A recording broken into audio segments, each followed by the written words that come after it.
ఇది కేవలం సమాచారంగా మాత్రమే భావించండి. వైద్య నిపుణులను సంప్రదించండి.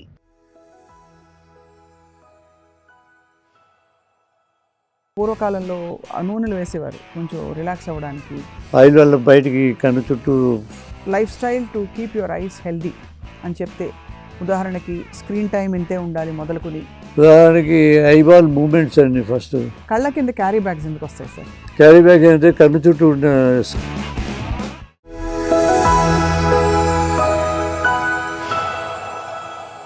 మామూలుగా సార్ కళ్ళల్లో చాలామంది పూర్వకాలంలో నూనెలు వేసేవారు కొంచెం రిలాక్స్ అవ్వడానికి, కళ్ళకి చల్లగా ఉండాలంటే ఆముదం వేయడం లాంటివి.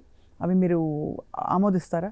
అంటే ఆయిల్స్ అనేవి లూబ్రికేషన్ గురించి వాళ్ళు వాడేవాళ్ళు పూర్వకాలంలో. కానీ ఇప్పుడు లూబ్రికెంట్స్ ఆయిల్ వేయడం వల్ల ఏంటంటే ఆయిల్ స్టిక్కినెస్ ఒక ప్రాబ్లం ఉంటుంది. ఆయిల్ వల్ల బయటికి కన్ను చుట్టూ స్టిక్కీగా ఫామ్ అవ్వడం, ల్యాషెస్ అన్నీ అతుక్కుపోయినప్పుడు దానివల్ల వచ్చే ప్రాబ్లమ్స్. సో ఇవన్నీ అవాయిడ్ చేయడానికి ఇప్పుడు లూబ్రికెంట్స్ వచ్చాయి. Lubricants is simple and safe. So it's just like water. Any number of times you can use it. మామూలుగా మనం ఆప్థల్మాలజిస్ట్ ఆఫీస్కి వెళ్ళడం, ఎప్పుడో ఏదో నొప్పి వస్తే తప్ప వెళ్ళడం. ఇప్పుడు యాన్యువల్ ఫిజికల్లో కూడా చాలామంది ఏముందిలే అని లైట్ తీసుకుంటారు చాలామంది. కానీ వెళ్ళినప్పుడు ఆ పెద్ద బోర్డులో ఉండే అక్షరాలు చదవమండం, అవి చూసి ఓకే మీ విజన్ బాగానే ఉంది అండం కాకుండా ఫండస్ అది కూడా చూస్తారు, డైలేట్ చేస్తారు. ఏ పరీక్షలు తప్పకుండా చేయించుకోవాలి డాక్టర్ గారు? విజన్ బేసిక్గా ఏంటంటే ముందు విజువల్ అక్యూటీ అనేది షార్ప్నెస్ ఆఫ్ ద విజన్ కోసం. అది రెటినాలో మ్యాక్యులా అనే పార్ట్ గురించి చెక్ చేస్తారు. మ్యాక్యులా అనేది very small part of the I. లోపల రెటినాలో ఎంతో ఏరియా ఉంటుంది. ఆ పెరిఫరీ ఏరియా చూడాలంటే ఫండస్ కంపల్సరీ ఎగ్జామిన్ చేయాలి. తర్వాత ఆప్టిక్ నర్వ్ చూసి గ్లకోమా ఎక్స్క్లూడ్ చేసుకోవచ్చు. రెటినా పెరిఫరల్ రెటినాలో చాలా లీజన్స్ ఉంటాయి. దే మే బి ఫ్యూచర్లో they can cause retina detachments. So to avoid that they need to retina examination compulsory. Blood vessels ఉంటాయి. Blood vessels ఎప్పుడైనా black అయిపోతే కూడా రక్తనాళాల్లో బ్లాక్ అయిపోయి బ్లీడింగ్ అది ఉంటుంది, అది చెక్ చేసుకోవచ్చు. So any hypertensive, any diabetic patient they need every year checkup. మిగిలిన వాళ్ళందరూ కూడా 2 years వన్స్ అండ్ 2-3 years ఒకసారి చెకప్ చేసుకుంటారు.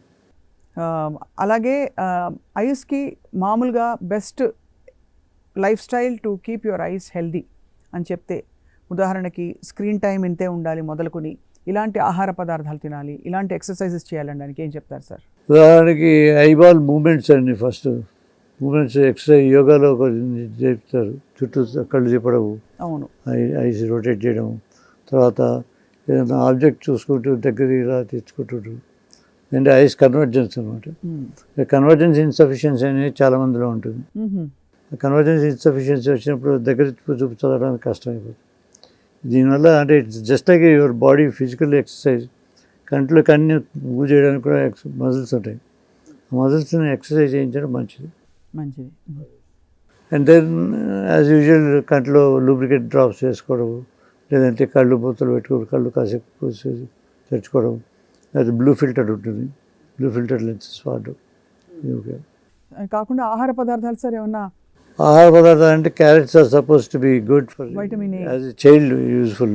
వైటమిన్ ఏకి అడల్ట్ అయిన తర్వాత they don't require any special.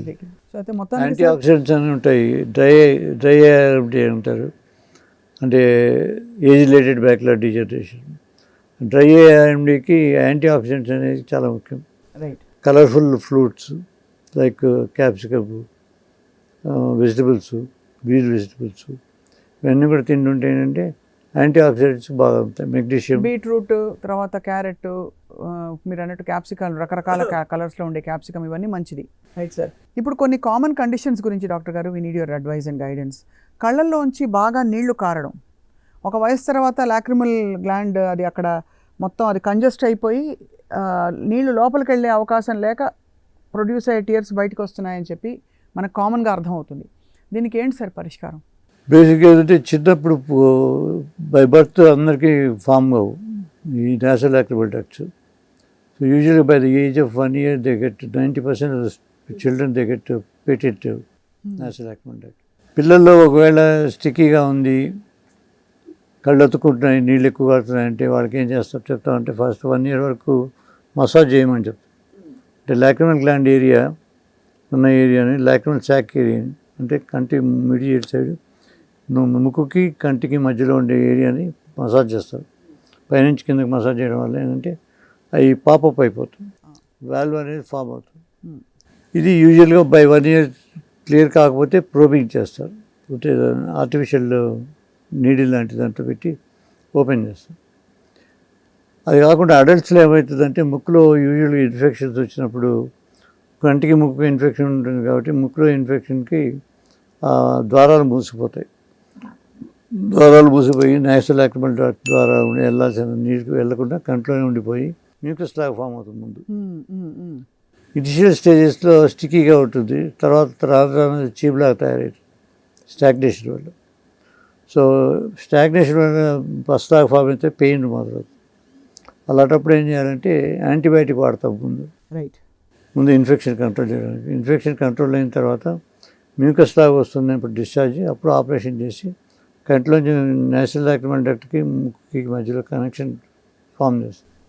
అది బుక్లో ద్వారా చేయొచ్చు, కంటి బయట నుంచి చేయొచ్చు.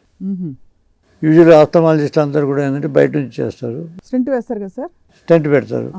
కొంతమంది నేషనల్ నుంచి ముక్కులో నుంచి చేస్తారు, ఏంటి డాక్టర్స్ మరి ఎండోనేషనల్లో DCR అని చెప్పి చేస్తారు. బయట నుంచి చేసేది ఎక్స్టర్నేషనల్ DCRs యూజువల్లీ డయాక్టోసిస్టర్ అయినాస్టమీ, ఇది ఆప్థమాలజిస్ట్ చేస్తారు.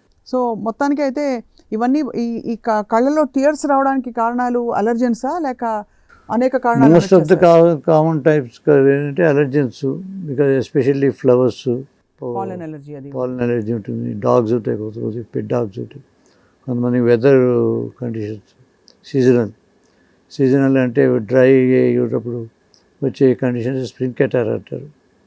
సో దానివల్ల కూడా అలర్జీ వస్తుంది. వింటర్లో వచ్చే వాటికి ఉండదు కొన్ని వెదర్లో. వీటన్నిటి కూడా ఏంటంటే టెంపరీగా యూజువల్ మందులు వాడడం మంచిది. ఫ్రీక్వెంట్గా వస్తే కళ్ళు వాష్ చేసుకోవడం, సింపుల్గా ట్యాప్ వాటర్, డ్రింకింగ్ వాటర్ తోటి వాష్ చేసుకొని, బికాజ్ అలర్జెన్స్ వాష్ చేసేసుకోవాలి, అంతే కదా సార్, అది బెస్ట్. పూర్వకాలంలో సార్ బాధ వస్తే ఏడ్చేవాళ్ళు కనీసం, ఇప్పుడు ఎవరు ఏడవట్లేదు. అంటే కళ్ళలో అప్పుడు అనేవారు ఏడులే మంచిదే, కళ్ళలో ఏమన్నా ఉంటే పోతుంది అని పెద్దవాళ్ళు ఇంట్లో చెప్తారు పిల్లలకి. ఇప్పుడైతే అసలు అంటే టీయర్స్ బాగా బయటకు వచ్చి ఐస్ అన్ని వాష్ అయిపోయే సిచ్యువేషన్స్ మనం చూడడం లేదు అక్కడ. ఎందుకంటే ఇప్పుడు బేసిక్గా ఏడవడం అనేది వీక్నెస్ కింద లెక్క. అదే. సో సైకలాజికల్గా ఏమైతే వీక్గా కనిపించడం ఇష్టం ఉండదు ఎవరికి. అవును సార్, మెన్ కానీ ఉమెన్ కానీ. సో రాను అంతకుముందు ఓల్డెన్ డేస్లో ఏంటంటే లేడీస్ ఏడ్చేవాళ్ళు, బోర్డు ఏడిస్తే సిగ్గు లేదని నువ్వు ఏడుస్తున్నావు అనేవాళ్ళు, అమ్మాయిలా ఏడుస్తున్నావు అని. ఇప్పుడు రాను ఏంటంటే అమ్మాయిలు కూడా అబ్బాయిలా ఈక్వల్ అయిపోయారు కాబట్టి nobody would like them to cry. But it's actually good to cry కదా సార్, అంటే నేను అనేది ఫ్రమ్ క్లినికల్ పర్స్పెక్టివ్ నుంచి. ఇట్స్ సైకలాజికల్, బేసికల్లీ TSF అనేది సైకలాజికల్ ఫ్యాక్టర్. సో కొంతమంది ఎమోషనల్గా ఫీల్ అవుతుంటారు, కొంతమంది ఎమోషనల్గా ఫీల్ అవ్వరు. కొంతమంది చిన్న చిన్న వాటికి ఎమోషనల్గా ఫీల్ అయ్యి ఏడుస్తుంటారు. తప్పు కాదు, ఏడవడం తప్పు కాదు. It's good for ice and good for heart. Good for heart and good for ice, right. And finally sir, కామన్గా వచ్చే ప్రాబ్లమ్ కళ్ళ కింద క్యారీ బ్యాగ్స్ ఎందుకు వస్తాయి సార్? క్యారీ బ్యాగ్ అంటే కన్ను చుట్టూ ఉన్న స్కిన్ లూజ్గా ఉంటుంది అన్నమాట మామూలుగా. సో స్కిన్ లూజ్గా ఉండి సబ్క్యూటేనియస్ స్కిన్ కింద ఉండే ఫ్యాట్ సాగ్ అవుతుంది. ఓహో, అది that's one of the main reasons for ఇది. అండ్ లిడ్ మజిల్స్, రెప్పలో మజిల్స్ ఉంటాయి. అవును, మజిల్స్ కూడా ఏంటంటే యంగర్ ఏజ్ స్ట్రాంగ్గా ఉండి బ్లింక్ చేసేటప్పటికి కళ్ళు పూసుకుంటాయి. సో ఓల్డ్ ఏజ్ వచ్చేటప్పటికి లోవర్ లిడ్ అంత క్లోజ్ అవ్వదు, లోవర్ లిడ్ గ్రావిటీ వల్ల కొంత హ్యాగ్ అవుతుంది. అది ప్లస్ ఈ ఫ్యాట్, సబ్క్యూటేనియస్ ఫ్యాట్ ఉండడం వల్ల క్యారీ బ్యాగ్స్, అది మెయిన్. సర్జరీ చేయించుకొని కాస్మెటిక్ సర్జరీ చేస్తారు. ఇప్పుడు చాలా వచ్చాయి కదా సార్, అసలు ఒక పూటలో అన్నీ చేసి పంపించేస్తున్నారు. సో మొత్తానికి సార్ కళ్ళు మనం టేకెన్ ఫర్ గ్రాంటెడ్గా ఏమవుతుందిలే అని ఏదో పెద్ద సమస్య వస్తే తప్ప చూపించుకోము. బట్ ఎందుకైనా మంచిది ఒక వయసు దాటాకైతే చూపించడం చాలా అవసరం అని చెప్తున్నారు సార్. చిన్న వయసులో అయితే ఏంటంటే స్కూల్ గోయింగ్ ఏజ్లో చెకప్ చేయించుకోవడం అనేది. అంటే ఒకప్పుడు మేము చిన్నప్పుడు స్కూల్లో చదివేటప్పుడు స్కూల్ టీచర్ చదివించేవాడు బోర్డు పెట్టి రైట్ ఐ లెఫ్ట్ ఐతో. ఇప్పుడు పట్టించుకోవట్లేదు, స్కూల్స్లో ఎవరు చేయట్లేదు.